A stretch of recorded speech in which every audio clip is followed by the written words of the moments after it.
오늘은 여러분들과 함께 믿음, 그리스도께서 내 안에 사시는 것이라는 말씀 제목으로 함께 은혜 나누도록 하겠습니다. 기독교의 본질은 십자가 신앙입니다. 제 기억을 되돌려 본다 하여도 주사랑교회가 세워진 이후로 지금까지 단 한 번도 십자가 없이 설교해 본 적은 없었던 것 같습니다. 모든 예배, 모든 시간에 우리에게 기독교의 본질은 십자가 신앙이기 때문입니다. 예수 그리스도의 십자가 앞에서 나의 죄악이 낱낱이 다 드러나고, 또한 말씀 앞에서 우리가 얼마큼 죄인인지 폭로되어지고 또 비워지고 그 가운데 부인되고 부정되며, 끝에는 십자가에서 예수와 함께 죽음의 자리까지 그 하나님의 사랑은 우리를 끌고 가십니다. 그 다 죽어졌을 때에 우리 안에 채우시는 것이 있습니다. 바로 예수 그리스도십니다. 내가 완전히 죽어지는 그 자리에 예수님이 주인 되심으로 들어오실 때에 우리는 이것을 일컬어 믿음이라고 말하는 겁니다. 그러니까 이 믿음이라는 것을 생각할 때에 내가 취하거나 학습해서 배우는 게 아니라, 내가 죽어진 그 십자가의 자리에 하나님께서 부으시는 그것, 바로 예수 그리스도, 그것이 바로 우리 안에서 믿음으로 역사하는 거구나라는 것을 알아야 됩니다. 그래서 자아가 처리되지 않으면 우리는 늘 자기를 중심으로 힘을 숭배한다라고 지난주에 말씀을 드렸던 것입니다. 내가 부인되지 않으면, 사랑으로서 역사한 믿음이 아니면, 이 말은 곧 내가 죽어지지 않으면 내 안에 힘 숭배를 통하여 나의 감정, 나의 기분, 나의 출세, 나의 명예, 나의 소원 성취, 나의 욕망, 나의 어떻게 보면 복받는 그것을 통하여 믿음이 좋다라고 판단하고, 그것을 통해서 나는 믿음이 있다라고 자랑하려고 합니다. 이것은 하나님을 믿는 것이 아니라 하나님을 부리는 것이고 하나님을 사용하는 것이 되는 겁니다. 그래서 우리는 사랑으로서 역사하는 믿음을 통해 내 자아가 죽어지는, 그래서 힘숭배에 묶일 수밖에 없는 인간의 본성을 십자가에서 처리한 후에 내 안에 부으시는 그 예수 그리스도, 그분이 내 안에 주인 되심으로 우리는 믿음이라는 것을 얻게 되는 겁니다. 그래서 예수가 내 안에 오시어 그분이 내 안에 그리스도가 되실 때에 우리는 진정한 믿음, 그 믿음에 이르게 된다라는 것입니다. 여러분들은 자기 죽음의 자리, 이 십자가를 마음에 갖고 계시나요? 우리는 십자가를 짊어진다는 것은 십자가로 절뚝거린다는 말은 단순하게 예수님 때문에 어떠한 어려움을 당한다라는 측면보다는 나 죽은 십자가, 나 죽은 그 흔적을 아로새긴 그 십자가를 짊어진 채 이 땅을 죽은 자로 살아간다라고 하는 의미가 더 있습니다. 그래서 내 어깨에 짊어진 이 십자가는 나 죽은 그 흔적의 십자가요, 또한 예수와 함께 죽어졌기에 이제 하나님을 향하여만 살아가는 자구나 라고 하는 것을 알게 하는 매개가 되는 것입니다. 여러분들 안에 이 사랑으로서 역사하는 믿음이 없으면 우리의 신앙은 바리새인과 같이 딱딱해지고 굳어집니다. 오래전 스펄전 목사님이 십자가를 보면서 한참을 멍하니 있을 때에 아내 되는 분이 와서 물었다고 합니다. 무슨 일 있어요? 그러자 스펄전 목사님이 가슴을 치며 이렇게 말했다는 겁니다. 큰일 났어. 진짜 큰일 났어. 그러자 아내가 목사님 무슨 일 있어요? 라고 묻자 스펄전 목사님이 이렇게 말했습니다. 저 십자가를 보는데 내 마음이 아무렇지가 않아. 아무런 감동이 없어. 나 어떻게 된 거지? 라고 하며 슬퍼했다라고 하는 일화가 있습니다. 여러분들은 이 십자가를 볼 때에, 나 죽은 저 십자가를 볼 때에, 주와 함께 연합하여 죽어진 저 십자가, 나 자기 죽음의 자리를 볼 때에 여러분 마음은 어떻습니까? 딱딱히 굳어있지 않습니까?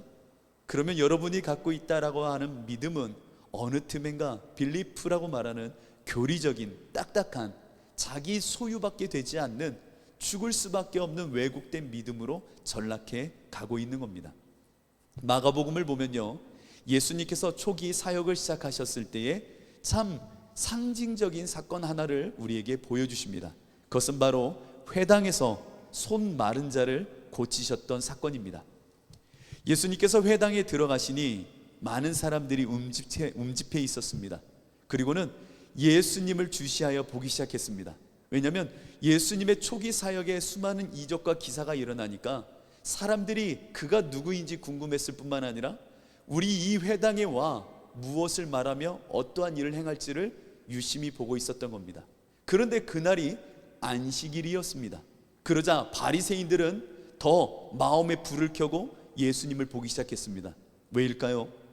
안식일에 저 예수라는 자가 와서 혹시 어떠한 일, 어떠한 이사, 기적을 행하면 이것은 안식일에 어긋나는 거기 때문에 그를 참소하고 고소하려고 준비하고 있었던 겁니다. 예수님이 회당에 들어가니 그들의 눈길이 보이는 겁니다. 그 눈빛만 봐도 알잖아요. 나를 사랑해서 받아주는 건지 아니면 나를 고소하려고 하는 건지. 우리 주사랑 지체분들이 저를 보고 있을 때는 사랑의 눈빛이잖아요. 어디 잘하나 보자가 아니라 그런 것처럼. 근데 예수님 가니까 바리새인들 눈길이요, 심상치 않은 거예요. 고소하려는 그 눈길이 보이는 겁니다. 그러자 예수님께서 그들을 눈여겨보시다가 한 사람을 가운데에 불러 세웁니다. 그가 바로 손 마른 자였습니다. 한번 생각해 보세요. 그냥 자연스럽게 내러티브가 이렇게 흘러가는 거지 라고 생각하지 마시고, 왜 예수님께서 수많은 사람이 움집해 있는 그 회당에서 손 마른 사람을 가운데에 모두가 보란듯이 세웠을까요? 예수님께서 그 사람을 세운 이유를 여러분들은 밝히 보셔야 됩니다.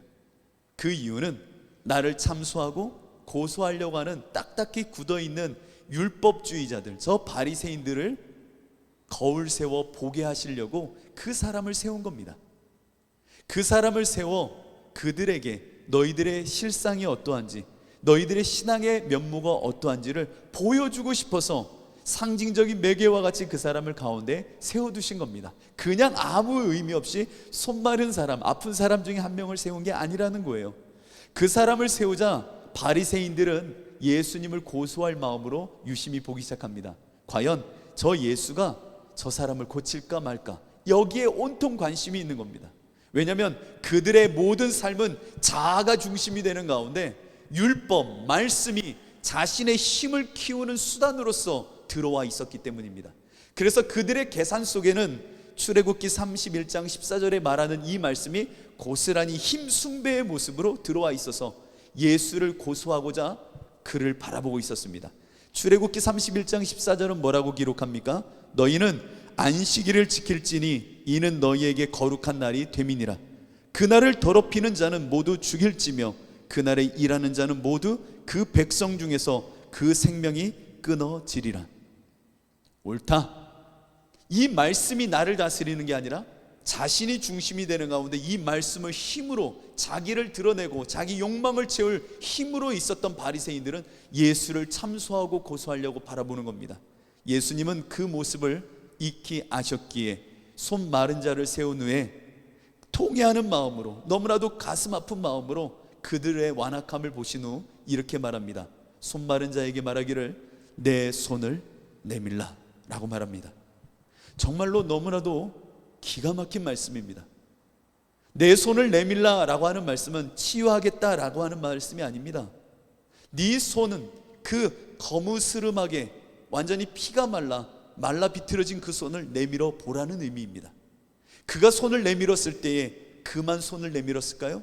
아니요. 바리새인과 회당에 있던 모든 이들은 그 손을 주시할 수밖에 없는 겁니다. 다 메말라가는 손, 가장 유용하게 쓸 수 있는 오른손을 내미는 그 장면 속에 그들은 무슨 생각을 하게 되었을까요? 그리고 예수님은 왜 손을 내밀라고 말씀하고 계시는 걸까요? 그 이유는 율법, 하나님의 말씀은 마치 오른손을 사용하는 자와 같이 유용하며 가장 일상적이고 가장 매일 사용하고 있는 자연스러운 것입니다. 율법이라는 것은, 말씀이라는 것은. 그런데 그들이 사용하고 있는 말씀, 율법이 마치 오른손을 사용하고 있는 자, 매번 편안하게 일상을 이 손을 쓰고 있는 자의 손이 메말라가는 것처럼 그들의 율법의 신앙도 이와 같이 비틀어져 메말라 가고 있다라는 겁니다. 그것을 보라는 겁니다. 네 손을 숨기지 말고 네 앞에 그 말씀을 내밀어 보라는 겁니다. 네 신앙이 얼마만큼 메말라가고 죽어가고 있는지를 확인하라는 겁니다. 예수님의 초기 사역의 이 사건은 정말 우리에게 주시는 의미가 큰 겁니다. 여러분들은 정말 온전한 믿음이 있습니까? 생명 있는 믿음이 있습니까? 아니면 저 손마른 자와 같이 메말라가는 모습으로 나의 믿음이 쪼그라들고 있지는 않습니까? 왜 이 믿음이 이렇게 생명을 잃어가고 있을까요? 그 이유는 사랑으로서 역사하는 믿음, 자아가 죽어진 가운데 하나님이 부으신 예수가 내 안에 그리스도 되는 그 믿음이 상실돼 가고 있기 때문입니다. 여러분들은 믿음은 이제 내가 갖는 것이 아니라 내가 십자가에 죽어진 이 자리에 예수님이 그리스도 되심으로 내 안에 올 때에 나는 육체 가운데 사나 하나님의 아들을 믿는 믿음, 곧 그리스도를 믿는 믿음으로 살아가게 되는 것입니다. 그렇다면 이 믿음의 자리에 오르려면 하나님께서 여러분들에게 요구하시는 것이 하나 있습니다. 사랑으로서 역사하는 이 믿음 속에 여러분들에게 요구하는 것은 단 하나입니다. 회개하고 돌이키는 겁니다. 회개하고 왜 돌이키냐면 요한계시록을 보면 예수님께서 이런 말씀을 하십니다. 요한계시록 3장 20절을 보면 볼지어다 내가 문 밖에 서서 두드리노니 누구든지 내 음성을 듣고 문을 열면 내가 그에게로 들어가 그와 더불어 먹고 그는 나와 더불어 먹으리라. 내가 네 문 밖에서 문을 두드릴 거야. 그러면 네가 문을 열어야 돼. 여러분은 잘 아시잖아요. 성화를 보면 잘 알죠. 바깥에는 문 열쇠가 없어요. 네가 문을 열어줘야 내가 들어가잖아. 문을 열어줘. 그럼 내가 너에게 들어가서 너와 함께 연합하리라. 하나 되리라. 먹고 마신다는 것은 너와 연합할 거라는 겁니다. 우리가 보이는 말씀으로 성만찬할 때 먹고 마셨잖아요. 연합하는 거예요. 네가 내가 되고 내가 네가 되는 그 하나됨의 연합을 이룰 거야. 문을 열어줘. 이 문을 열 때에 여러분 요한계시록 방금 읽은 3장 20절 바로 직전에 무슨 말씀이 있는지 혹시 아시나요? 우리는 요절을 너무 많이 알다 보니까 바로 직전에 무슨 말을 하고 이 말씀을 하셨는지를 몰라요. 그냥 문 열면 된다라고 하는 생각으로 이 신앙생활을 하고 있는데 그 바로 직전에 이런 말씀이 있습니다. 무릇 내가 사랑하는 자를 책망하여 징계하노니 그러므로 네가 열심을 내라 회개하라 볼지어다 내가 문 밖에 서서 두드리노니 이렇게 말씀이 이어졌던 겁니다. 그러니까 네 마음 문을 연다는 것은 무엇입니까? 내 사랑하는 자를 내가 문 밖에서 마치 문을 두드리며 있는 이 모습은 너의 마음에 내가 십자가의 복음으로 책망하겠다라는 겁니다. 침노하듯 들어오신 예수 그리스도의 그 말씀과 임하심 가운데 문을 두드린다는 게 서정적인 의미로만 다가오는 게 아니라 나를 책망하고 징계하노니 회개해라. 볼지어다 내가 문 밖에 서서 문을 두드리잖아. 주님이 여러분 가운데 임하면요, 내 안에 말씀이 임하면요, 내 굳어진 딱딱한 이 믿음의 실체를 보게 하고 여러분의 실상을 보게 하니 책망하고 징계하는 그 소리에 네가 회개함으로 문을 열라는 겁니다.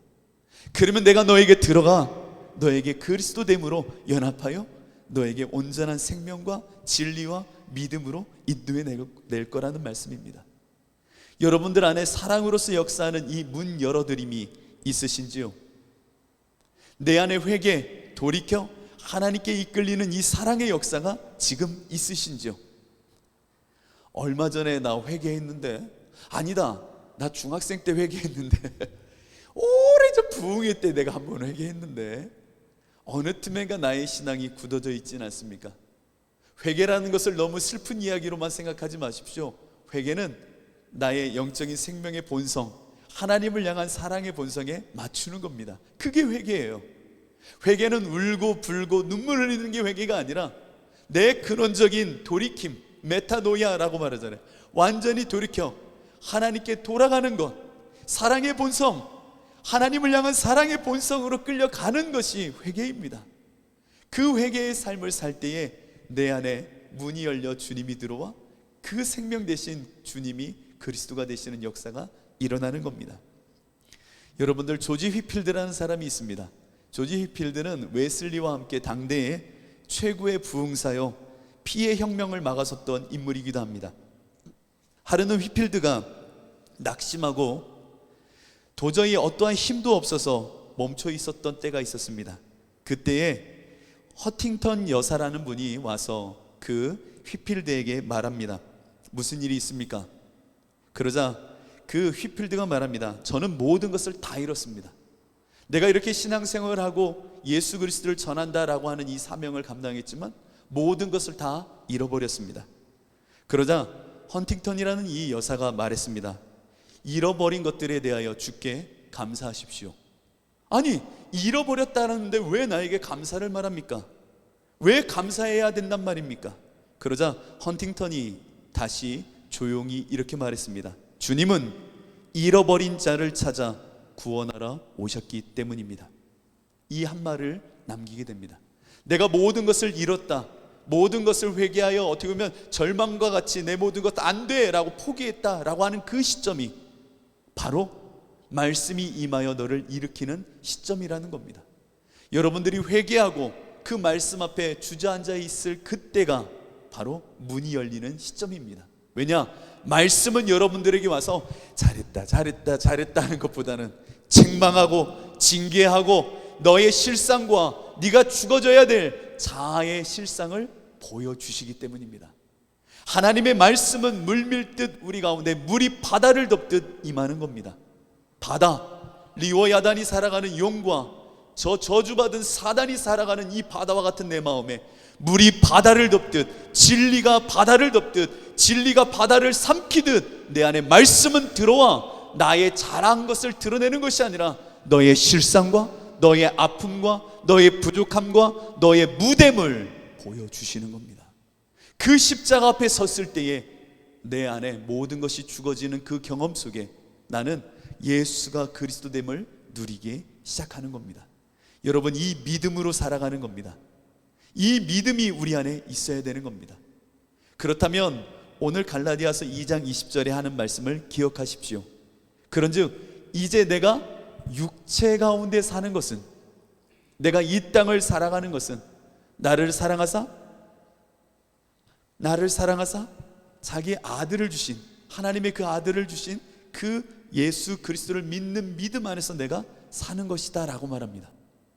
내가 이 육체 가운데 사는 것, 세상의 사랑과 세상의 욕망에 빠져 살아가는 이곳에서 나는 예수 믿어 라고 살아갈 때에 내가 살아가는 것은 하나님의 아들을 믿는 믿음 안에서 산대요. 곧 그리스도를 믿는 믿음, 그가 그리스도가 내 안에 그리스도 되심으로 와 계신 것을 통하여 살아간다라는 겁니다.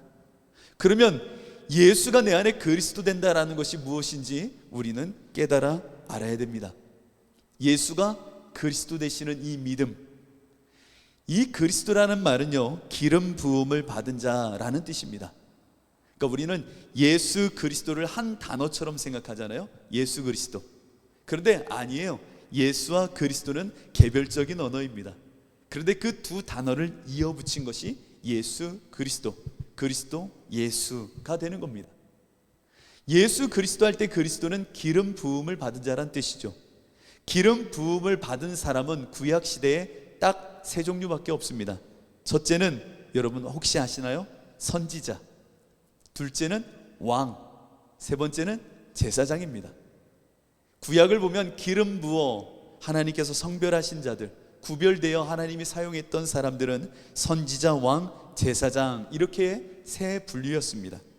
그래서 우리가 그리스도라고 부른다고 하는 것은 예수님은 마치 예형적인 그 표현처럼 선지자, 왕, 제사장의 면모로 우리 가운데 그리스도가 되시는구나 라는 것을 눈치채셔야 됩니다. 오늘 이 시간 믿음의 역사, 사랑으로서 역사하는 믿음 가운데 정말 예수와 내가 연합하는 문 열어드려 내 안에 예수가 그리스도 되신다면 이 세 가지의 면모가 우리 안에 역사하고 있어야 됩니다.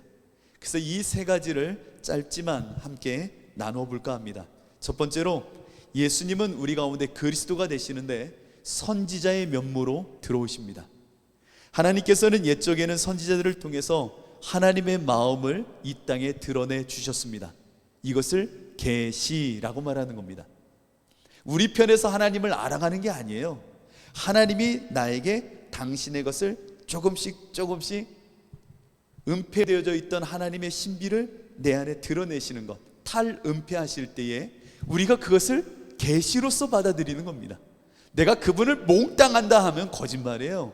선지자를 통하여 하나님의 하나님 되심을 조금 열어주시면 우리는 그것을 계시로서 받아들이고, 아, 아버지의 마음이 이런 거구나, 라고 하는 것을 알았다는 겁니다. 예수님은 그리스도가 되십니다. 곧 우리 가운데 하나님의 마음을 드러내시고 하나님의 뜻을 알게 하시는 완성자가 되어지십니다. 그러면 예수님이 우리 가운데 선지자들의 면모처럼 우리 가운데 하나님의 마음을 드러내시면 어떠한 것을 우리가 보게 될까요? 하나님의 그 선지자의 면모로 선지자들을 보내시고 예수 그리스도를 우리 가운데 선지자와 같이 그리스도의 모습으로 우리 가운데 주인 되게 하시면 우리 가운데 하나님의 마음이 드러나 알게 되는데, 그것을 통해 우리가 명확히 보게 되는 것은 무엇일까요? 그것은 다른 것이 아닙니다. 무엇이 죄인지, 무엇이 죽음인지, 무엇이 어둠인지, 무엇이 육체인지를 하나님의 그 빛 가운데 우리는 보게 되는 것입니다. 어떠한 신비로운 것을 본다라고 생각하지 마십시오. 오직 예수가 내 안에 주인 되시면 선지자의 면모처럼 무엇이 죄인지, 무엇이 세상 것인지, 무엇이 그에 반하여 하나님의 생명의 대척점에 놓여져 있는 것인지를 우리가 알게 되는 것입니다.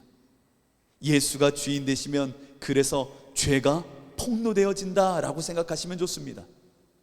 여러분들의 일상의 삶 가운데 예수님이 그리스도 되어 믿음으로 살고 계십니까? 무엇이 죄인지를 보게 하십니까? 그것을 깨달아 아버지의 마음을, 하나님의 뜻을 깨달아 알고 살고 있습니까? 그렇다면 여러분들은 사랑으로서 역사하는 믿음 속에 살고 있는 것입니다. 마태복음 10장 32절로 33절 보면 이런 말씀이 있습니다. 또 너희가 내 이름으로 말미암아 모든 사람에게 미움을 받을 것이나 끝까지 견디는 자는 구원을 얻으리라. 이 동네에서 너희를 박해하거든 저 동네로 피하라. 내가 진실로 너희에게 이르노니 이스라엘의 모든 동네를 다 다니지 못하여서 인자가 오리라. 예수님이요 제자들에게 하신 말씀이에요. 나 핍박받았는데 너희들도 핍박을 받을 거야. 왜? 나로 사니까, 예수로 사니까, 복음을 드러내고 선지자라고 말씀하실 수 있는 그 예수가 내 안에 들어와 예수님이 밝히 보이신 그 진리 가운데 너희들이 살아가니, 무엇이 죄인지를 알아 살아가니 세상 사람들이 너희를 보면 와, 저 사람들 뭐야, 저게 뭐야 라고 하는 가운데 그들이 오히려 보게 되는 것이 있으니 바로 자신들의 죄가 될 거라는 겁니다. 우리들의 삶을 통하여 저들이 폭로당하는 겁니다. 아, 이게 죄구나. 십자가로 우리가 예수로 절뚝이며 살아가면 세상이 우리를 볼 때에 빛이 도래하니 어둠이 보여지듯 자신들의 죄와 이것이 죄였구나라는 것을 알게 될 거라는 겁니다. 여러분들은 예수가 그리스도가 되는 삶, 주님으로 살아가는 삶, 이 빛됨의 삶을 통하여 세상이 얼마만큼 죄고 악하며 영원한 형벌에 있는지를 폭로하는 역할을 여러분들은 하게 될 것입니다. 왜냐? 여러분들 안에 예수가 선지자와 같이 그리스도로 역사하시거든요. 여러분들을 보면 세상 사람들이 정말 참고 견딜 수가 없어야 돼요. 스데반 집사가 복음을 전할 때에 진짜 복음이 선포되니 그 말씀을 듣던 사람들이 어떻게 했어요? 할렐루야, 은혜 받았어요 라고 기뻐했나요? 뛰어나가 손을 잡고 많이 깨달았어요 라고 말했나요? 아니요. 정말 그 마음이 참을 수가 없어서 돌을 들어 찍어 죽여버렸습니다. 진짜 설교자라면 여러분 저를 돌로 쳐 죽이셔야 됩니다. 진짜 주님의 말씀이 생명이 있으면 여러분들은 견뎌할 수가 없는 겁니다. 여러분, 선지자 되신 주님이 여러분의 그리스도가 되신다면 여러분들의 삶을 보면 세상에 쩔어있는 사람들이, 육체의 정욕에 묶여있는 사람들이 견딜 수가 없어야 돼요. 이게 죄구나라는 것이 밝히 보여지기 때문에 여러분들이 십자가로 절뚝이면 절뚝일수록 그 모습을 보며 비아냥거리지만 비아냥거림 속에 아, 내가 죄인이구나라는 것이 밝히 보여지는 삶을 사는 자, 그 자가 진짜 육체 가운데 사나 하나님의 아들을 믿는 믿음 안에 살아가는 사람이 되는 겁니다. 여러분들을 보면서 사람들은 뭐라고 말합니까? 그래, 예수 믿는 사람은 다르구나. 그래, 우린 이렇게 살지만 예수 믿는 사람들은 정말 다른 거구나 라고 말합니까? 아니면 야, 너 보니까 뭐 예수 믿어도 똑같다 야, 이런 이야기를 하십니까? 우리의 모습 가운데 사람들은 죄를 폭로당해야 됩니다. 이것이 정말 믿음 있는 사람의 삶입니다. 두 번째로, 예수님이 우리 안에 주인 되시어 그리스도가 되시면 왕으로서의 면모를 드러내십니다. 예수님은 이 땅을 통치하고 다스리시는 분이십니다. 그리스도께서도 죄와 마귀와 싸우시며 자기의 백성을 끝까지 보호하시고 또 그 백성을 다스리셨습니다. 이 땅에서 악한 사단의 그 괴계와 무너뜨림 속에서 당신의 자녀들을 통치하시고 보호하시며 그들을 인도하시는 이분. 고대 시대의 왕들이 하는 일들이 무엇입니까?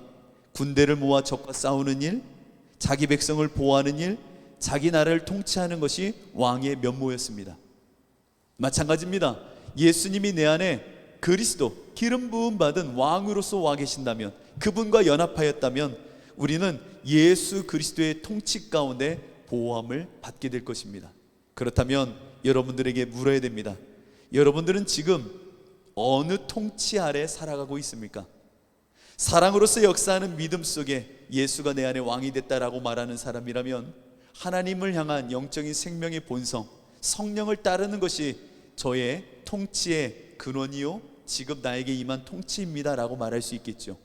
그러나 그렇지 않고 만약에 예수 없이 산다고 하면 나는 세상의 통치, 세상의 죄의 유혹, 세상의 방식에 여전히 묶여 그 지배 속에 살아가고 있을 것입니다. 내가 예수가 그리스도십니다 라고 말한다면 이제 왕 되신 주님의 통치 아래만 나는 살아갑니다 라고 말하는 자가 되어 있어야 합니다. 여러분들은 이 믿음이 있으신지요? 로마서 6장 12절로 14절을 보면 이렇게 기록합니다. 그러므로 너희는 죄가 너희 죽을 몸을 지배하지 못하게 하여 몸의 사욕에 순종하지 말고, 또한 너희 지체를 불의의 무기로 죄에게 내주지 말고, 오직 너희 자신을 죽은 자 가운데서 다시 살아난 자 같이 하나님께 드리며 너희 지체를 의의 무기로 하나님께 드리라. 죄가 너희를 주장하지 못하리니 이는 너희가 법 아래에 있지 아니하고 은혜 아래에 있음이니라. 여러분들은 예수 아래에 있는 자입니다. 예수 왕 되신 그분의 통치 아래에 있는 사람입니다. 그런데 왜 세상의 유혹에 그렇게 쉽게 넘어가고 있습니까? 아직도 내 죽어지지 않은 자아가 세상의 그 지배와 세상의 유혹과 세상이 유혹하는 그것에 쉽게 죄에 빠져 그 지배의 불의의 무기로 나를 내어주고 삽니까? 참 우리는요 예수가 그리스도 되심을 놓칠 때가 많습니다. 여러분들 안에 예수님은 왕으로 계십니다. 왕이 명할 때에 그 명령이 영이 살지 않으면 정말 왕을 무시하는 게 되는 거예요. 왕이 말하는데 여러분 안 들어봐요. 그 무시하는 거잖아요. 그렇지 않나요? 왕이 될 상이로소이다. 그런데 왕인 사람이 여러분들에게 이렇게 영을 내릴 거 아니에요. 뭐 하십시오. 근데 여러분들이 싫은데요? 싫은데요? 아우 싫어. 그럼 그 통치를 받는 건가요? 아니요, 왕을 욕되게 하는 겁니다. 예수가 내 안에 그리스도가 되셔서 와 계시는데 그분의 지배 아래 있지 않고 다른 곳에 가 거기서 생활하고 있다면 우리는 정말 예수가 그리스도 되지 않은 모습을 갖추게 되는 겁니다. 여러분들 이런 책자 하나가 있습니다. 제가 대학생 때 IVF에서 나왔던 책자 중에 이런 제목이 있었습니다. 당신은 혼자 있을 때 누구입니까? 라고 하는 질문의 책이었습니다. 여러분들에게 한번 던져보겠습니다. 당신은 혼자 있을 때 누구입니까? 그 모습이 내가 누구의 지배, 통치 아래에 있는지를 밝히 보여주는 어떤 기준이 될 수 있습니다. 여러분들은 이렇게 있을 때가 아니라, 함께 있을 때가 아니라 혼자 있을 때 누구이십니까? 예수가 그리스도가 되어 그분의 왕 되심을 인정하며 그분의 통치 아래 나를 내어 맡기는 의의 무기의 삶을 사는 사람입니까? 여러분, 진짜 믿음, 예수가 내 안에 주인 되신 믿음이 있어야 됩니다. 혼자 있을 때의 나의 신앙, 그것이 진짜 나의 척도요 진짜 모습인지도 모릅니다. 참 기독교의 내용들을 보면 너무나도 속상할 때가 많죠. 요즘 여러 가지 이야기들이 참 많은데 혼자 있을 때의 목회자들의 모습, 성도들의 모습을 보면 정말 이게 예수 믿는 자인가 라고 싶을 정도의 이야기와 사건들이 너무나도 많이 퍼지고 이야기되고 있습니다.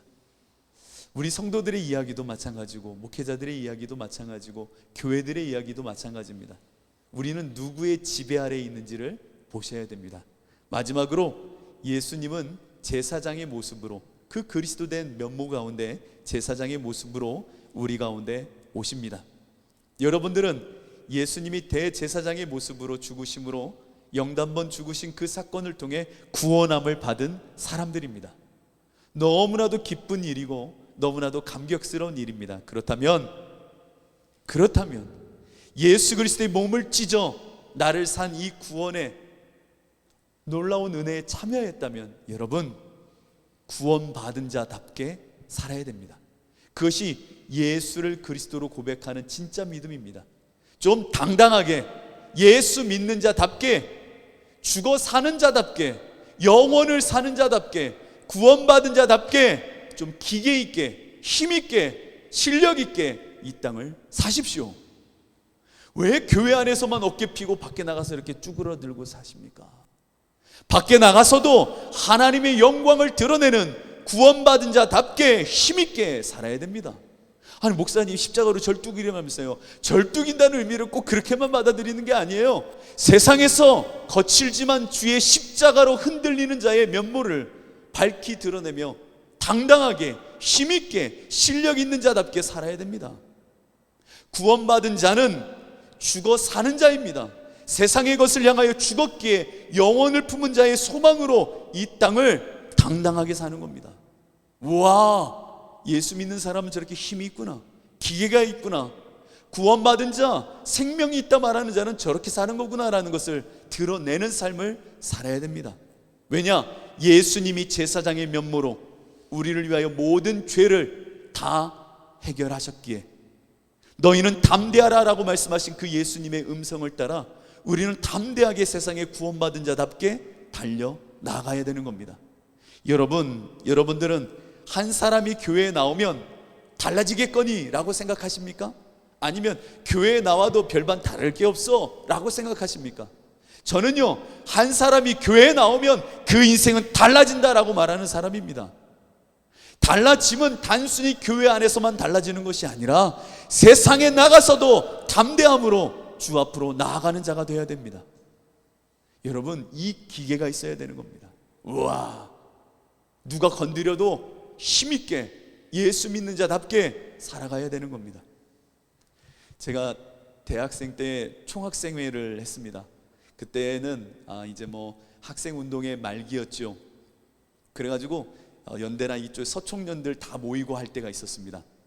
와, 거기 가면요, 이야, 운동권 끝자락인데도요, 그 총학생회들 집행부들 모여 있으면 힘이 있어요.